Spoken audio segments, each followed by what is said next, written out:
we don't have to agree. And like we said, it's not a linear journey. There's also not one path to this idea, like future presenting. Like if I'm wrong, prove me wrong. Like it doesn't hurt my feelings, attack Yeah. me, or like there.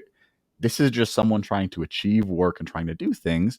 I may not agree with how they're doing it, but I also think my job specifically as a host is I feel like I have a duty to the listeners to make sure that they hear that, because not everyone has the same solution. I think, I work with my dad on a diversity company and we've done consulting things together.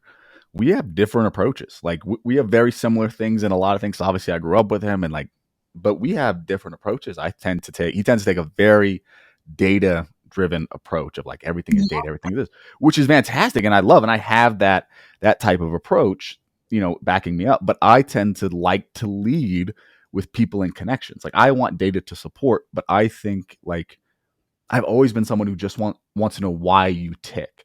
Why do you think that? Like I remember one of my friends, like the first time I met him, like said some crazy racist shit.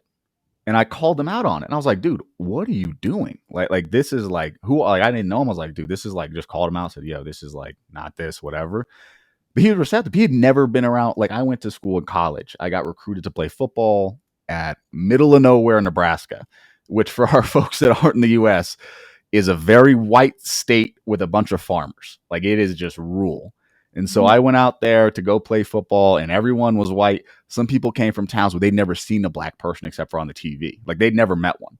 And so, that's where he came from. We just had a conversation and we talked and he was like, oh, yeah, I guess I don't really hold those beliefs. But like obviously I wasn't like I was being buddy buddy with him. Like it was very confrontational, but it was respectful. Like you can have a confrontational conversation, but still have it be respectful. And I think that's oftentimes what I hear some people like, oh, I wouldn't have been able to sit there and have so and so say that. I'm like, well, just because I sit here, I listen and I respond doesn't mean I believe what they say or I'm agreeing with them. But it does mean I'm going to respectfully disagree with them. And I think sometimes people think like that inclusion or inclusivity does not mean tension. It means we can have tension but still have a conversation. And I think that is what sometimes gets lost in translation. Sometimes with guests, sometimes with hosts. But I think it's so incredibly important to the conversation and dialogue we're trying to promote in this field. Yeah, definitely. And I think it's it's that fear piece, right? I think is that people are fearful of saying the wrong thing Mm-hmm. and being perceived a certain type of way. And I know when we talk about allies, that's one thing that I think prevents people from being the best effective ally is because of that they're fearful of saying the wrong thing. But Mm-hmm. actually, I think it's more important that the message that we're giving is that we want you to do what you feel is best and we want you to take some sort of action, right? Speak up, Mm-hmm. advocate. Mm-hmm. And when you do, if you get it wrong, we aren't going to chastise you. We're No. not going to be like, oh my God, I knew it. Like, no, it's like, okay, actually, here's some feedback, right? Yeah. Here's where you could have done this better. I feel like that's the sort of language that we should be really using. And I think that's such a great point because I think what oftentimes is left out of this is what you just said, the fear component and hurt. Like hurt comes along with fear. So sometimes like I look back at some of the responses I've had to friends, to colleagues, to sometimes even work situations of like where I was very poignant with my responses. I think sometimes it's that I'm hurt in that moment.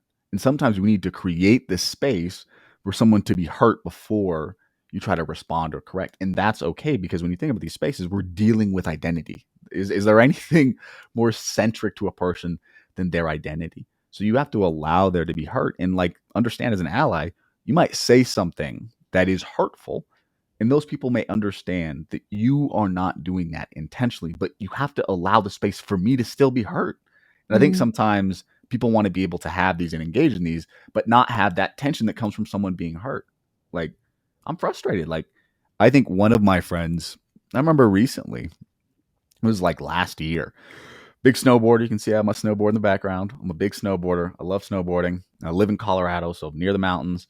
And we do this trip with me and my college buddies that are football players every once in a while, where we get together, we go up. And we went up, and like I said, I went to school at a very conservative, very opposite of very of almost all the views I hold to myself, school. And they started talking about uh, Donald Trump and that police brutality. Like, we started talking about things that normally I'm okay having conversations about. But I had just gotten out of a very intense consulting contract that I had to deal with a lot of tension with our client on trying to get them to understand different things, having to hold my temper. I couldn't. I was like, dude, in tears, I was like, dude, I can't talk about this right now. Like, I love you guys, but I cannot talk about this. Like, can we just go snowboarding? Like, and I couldn't really even articulate how I usually pride myself on articulating, like, my pain or concepts. But this is how I knew they were my friends. They were like, oh, okay, dude, like, let's talk about something else. Like they didn't hold it against me. They didn't, like, it was just like, okay, that's good. And I think that's what we need to have in these conversations, is that space to be heard, to be like, okay, I can't talk about this today. Like, I can't educate you today. I can't have this conversation, this natural tension, and that's okay. Like, of course, we come back and we had the conversation later. Like, once we had snowboarded a little bit, we talked about it, and I told them, oh, I don't agree with you on this. This is what I believe, whatever, and everything was fine. But I think that's something that is vitally missing from some of these conversations. Is there is tension, there is hurt, needs to be space for that. And also, like, just coming at it from a slightly different angle for you in what you just shared, I think it's important that whoever's listening is that they notice that you as a practitioner, you go in snowboarding, like, there's an emotional toll that's taken on someone that is trying to advance and the change that we're trying to do, right? And in that, you need to make sure that you can take some time out for yourself and protect your own mental health, and ensuring that you're surrounding yourself with people that are understanding of that, um, is so important. And I think that is, in you telling that story, it not only highlights the fact that you want to make sure that we can kind of create that space where that hurt can be felt and we can move on from it, but it's also that you are conscious of your own mental health and your own well-being, and that you actually feel comfortable and it's okay to be like, actually, you know what, I'm done. Like, I'm at my max now. I need a bit of a break. Yeah. I think that's such a good point, and I've heard you talk about this before in some other interviews. Is mental health. Like, I think mental health of practitioners is something that we need to talk about. Like, do you have any stories about that, and what have people shared with you? So yeah, through the conversations that I've had, I know a lot of leaders, it is about knowing when to take some time away. And as I said, there's a number of things that I find it's going to be personal to that individual, but in general, I feel that one of the key things that I've noticed in the conversations that I've had that works is having a network of people that can relate to what your day to day looks like. It's not always easy to find, um, but it is, when you have it, it makes all the difference. And so, whether that be you connecting with other leaders through networking events or just reaching out to them on LinkedIn, um, I think that plays a big part in helping to protect your own mental health with a lot of the emotional toll that it does take sometimes. I think it's such a good point. I think what I hear a lot from leaders as well, and guests on the podcast, is exactly what you said. Right, having people around you that can relate is incredibly important. And I think what sometimes people who don't understand, like for you, oftentimes if you're not a practitioner, you don't do it. You're like, this is just something I talk about. This is just a topic and something that I'm relatively passionate about. I would love to talk about BLM, and I'd love to talk about police brutality, or I'd love to talk about, um, you know, women getting compensated fairly as equivalent to men. Like, it's something I'd love to talk about. It's just dinner room conversation. To practitioners all the time, it's work. It's like, I actually educate people on this and talk about it and read about it every single day. And that for me is like my 9 to 5.